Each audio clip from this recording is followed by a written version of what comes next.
Hello student, मैं doctor Nitesh Gupta अपने YouTube channel Nitesh Gupta में आपका एक बार पुनः स्वागत करता हूं।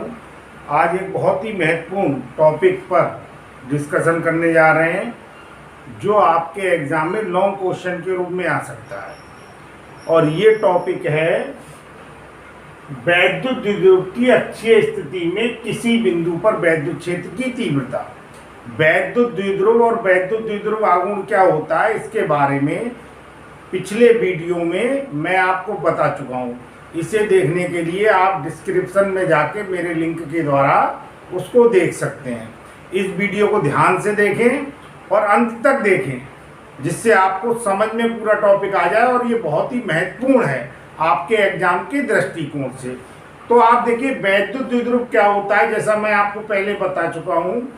यदि दो बराबर तथा विपरीत आवेश एक दूसरे से बहुत अल्प दूरी पर स्थित होते हैं तो उसे हम क्या कहते हैं, वैद्युत द्विध्रुव कहते हैं। और उनमें से किसी आवेश और दोनों आवेशों के बीच की दूरी का जो गुणनफल है उसे हम क्या कहते हैं, वैद्युत द्विध्रुव आघूर्ण कहते हैं। तो सबसे पहले देखिए, दो आवेश हैं Q, उनमें एक माइनस क्यू है और एक प्लस क्यू है, क्योंकि दोनों आवेश कैसे होते हैं, बराबर और विपरीत होते हैं। और दोनों आवेशों के बीच की दूरी कितनी है, 2l है। इसकी अक्षीय स्थिति में कोई पॉइंट है P जिस पर हमें वैद्युत क्षेत्र की तीव्रता का मान निकालना है, जो वैद्युत द्विध्रुव के मध्य बिंदु से, मिड पॉइंट से हम मान सकते हैं स्मॉल r दूरी पर है। मिड पॉइंट से अगर हम दोनों आवेशों के दूरी को अगर हम लें तो L डिस्टेंस इधर हो जाएगा और L डिस्टेंस इधर हो जाएगा। तो हमें करना क्या है, पूरे वैद्युत द्विध्रुव के कारण P पॉइंट पर वैद्युत क्षेत्र की तीव्रता निकालनी है। तो हम दोनों आवेशों के कारण अलग अलग वैद्युत क्षेत्र की तीव्रता का मान निकालेंगे और उसके बाद इसका निकालेंगे हम परिणामी मान। इसके लिए किसी बिंदु आवेश के कारण वैद्युत क्षेत्र की तीव्रता का जो फार्मूला होता है उस फार्मूले को हम लगाएंगे। और अगर आपको वो फार्मूला याद है तो E बराबर होता है 1/4πε0 Q/r², जहाँ पर r क्या होती है, दूरी होती है। और ये r दूरी यहाँ पर परिवर्तित होगी। किस प्रकार से इसके मान को रखेंगे, आप देखिए। माना एक वैद्युत द्विध्रुव -q तथा +q आवेशों से मिलकर बना है, जिनके बीच की दूरी 2l है। वैद्युत द्विध्रुव के मध्य बिंदु O से स्मॉल r दूरी पर स्थित बिंदु P पर वैद्युत क्षेत्र की तीव्रता ज्ञात करनी है। तो सबसे पहले +q आवेश के कारण बिंदु P पर वैद्युत क्षेत्र की तीव्रता E1 हमने मानी है, तो ये हो जाए 1/4πε0 के Q/, ये डिस्टेंस का स्क्वायर होता है। तो यहाँ से यहाँ तक की अगर हम डिस्टेंस देखेंगे तो आप ये समझें, ये डिस्टेंस तो पूरी r है और ये डिस्टेंस कितनी है, l है। तो B से P की अगर हम दूरी देखेंगे तो r में से l क्या हो जाएगा, कम हो जाएगा। तो यहाँ पर आ जाएगा r - l का होल स्क्वायर। अब हम बात कर रहे हैं दिशा की, क्योंकि वैद्युत क्षेत्र की जो तीव्रता है वो कैसी है, सदिश राशि है। अब आप देखिए, E1 की डायरेक्शन निकालने के लिए हम क्या करेंगे, P पॉइंट पर हम एक धनावेश मान लेते हैं और यह धनावेश +q आवेश के कारण जिस दिशा में गति करेगा वही वैद्युत क्षेत्र की तीव्रता की दिशा होगी। तो यहाँ पर जो हम धनावेश लेंगे, उस धनावेश और +q के बीच लगने वाला बल क्या होगा, प्रतिकर्षण होगा। और प्रतिकर्षण के कारण वो किधर जाएगा, इस डायरेक्शन में जाएगा। तो ये E1 की डायरेक्शन हो जाएगी। अगर हम लिखना चाहें, निरूपित करना चाहें तो हम लिख सकते हैं BP दिशा। तो ये हो जाएगा BP दिशा में। अब हम निकालना है -q आवेश के कारण बिंदु P पर वैद्युत क्षेत्र की तीव्रता। तो ये देखिए, E2 हमने माना, E2 बराबर 1/4πε0 के Q/। आप देखिए, -q आवेश से P पॉइंट की दूरी, या हम यूं भी कह सकते हैं, A से लेके P तक की जो दूरी होगी, तो r तो ये हो गई और l ये हो गई। तो कुल डिस्टेंस हो जाएगी हमारे पास r + l का होल स्क्वायर। अब हम E2 की डायरेक्शन निकालना चाह रहे हैं। तो जैसा मैंने आपको पहले बताया है, P पॉइंट पर हम एक धनावेश कंसीडर कर लेंगे और यह धनावेश जिस डायरेक्शन में जाएगा वही क्या हो जाएगी, E2 की डायरेक्शन हो जाएगी। तो यहाँ पर जब हम धनावेश रखेंगे तो -q के कारण वो क्या होगा, आकर्षित होगा। और आकर्षित होने के कारण किधर आएगा, इस साइड पर आएगा। तो इस साइड पर आने का मतलब है इसकी दिशा हो जाएगी पी से ए की ओर। तो हम लिख सकते हैं ये दिशा क्या हो गई, पी ए दिशा में।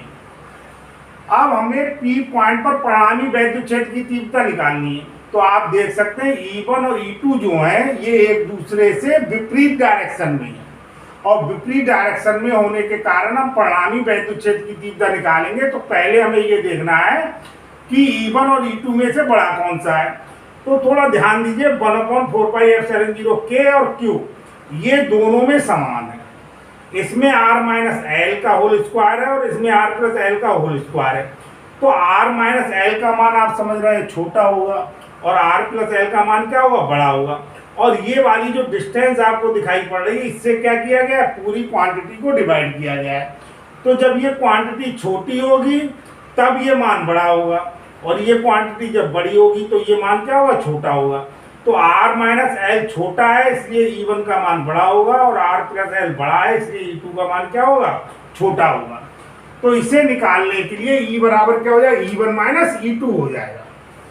इसे हम मान रख रहे हैं तो ये मान कितना आ जाए 1/4πε0 K Q/r माइनस एल का होल स्क्वायर, माइनस ये वैल्यू रख रहे हैं 1/4πε0 K Q/r प्लस एल का होल स्क्वायर। और डायरेक्शन क्या है, बीपी दिशा में हो जाएगी। E1 E2 में से जो बड़ा होगा उसी की डायरेक्शन में होगी। तो E1 बड़ा है इसलिए डायरेक्शन क्या हो जाएगी, बीपी दिशा में हो जाएगी। परिणामी निकालने के लिए आप जानते हैं हम क्या करेंगे, बड़े मान में से छोटा मान घटाएंगे, और परिणामी उसी दिशा में होगा जिस दिशा की ओर बड़ा मान अपनी डायरेक्शन एक प्रकार से क्या निरूपित कर रहा है। तो ये बीपी डायरेक्शन में हो गया। अब देखिए Q/4πε0 दोनों में से क्या हुआ, कॉमन। तो 1/r माइनस एल का whole square minus 1/r plus L का होल स्क्वायर। अब आप देखिए ये मान ऐसे आ गया, r माइनस एल का होल स्क्वायर और r प्लस एल का होल स्क्वायर, ये आ गया एलसीएम। तो जब इसे सॉल्व करेंगे इससे ये कैंसिल हो जाएगा। तो r प्लस एल का whole square minus r minus L का होल स्क्वायर आ गया। अब ये a प्लस बी का होल स्क्वायर है यानी r प्लस एल का होल स्क्वायर, तो r square plus L square plus 2r है, और ये r माइनस एल है। r माइनस एल का होल स्क्वायर लिखते हैं तो आप जानते हैं r square plus L square minus 2r, लेकिन इस माइनस की वजह से चिन्ह बदल जाएंगे। तो ये minus r square minus L square plus 2r है। r स्क्वायर एल स्क्वायर क्या हो जाएंगे, कैंसिल हो जाएंगे। तो हमारे पास 2rl और 2rl बच रहे हैं। अगर 2rl और 2rl को हम जोड़ रहे हैं तो ये हो जाएंगे 4rl। तो आप देखिए ये हो गया 4rl। इसे हमने क्या किया, इसे इस रूप में लिख लिया यानी 2ql इंटू r। देखिए इसका और इसका मान सेम है। क्यों लिखा है, इसका कारण ये 2ql होता है। मैंने आपको बताया वैद्युत द्विध्रुव आघूर्ण जो होता है उसका मान 2ql होता है, एक आवेश और दोनों आवेशों के बीच की दूरी। तो ये हो जाएगा 2ql। तो वैद्युत द्विध्रुव आघूर्ण P बराबर क्या होता है, Q इंटू 2l। अब Q इंटू 2l की जगह पे हमने क्या रख दिया, P रख दिया। तो ये हो गया 1/4πε0 K 2pr/r square minus L square का होल स्क्वायर। यदि L का मान R की तुलना में बहुत कम है, जैसा हम यहाँ पर देख रहे हैं चित्र से भी L का मान तो कम है और R का मान क्या अधिक है, तो ऐसी कंडीशन में हम क्या कर सकते हैं, R स्क्वायर की तुलना में L स्क्वायर के मान को नेग्लेक्ट कर सकते हैं, छोड़ सकते हैं, नगण्य मान सकते हैं। तो L स्क्वायर का मान नगण्य हो जाएगा, इसे हम छोड़ दें तो R स्क्वायर की पावर 2 हो जाएगी।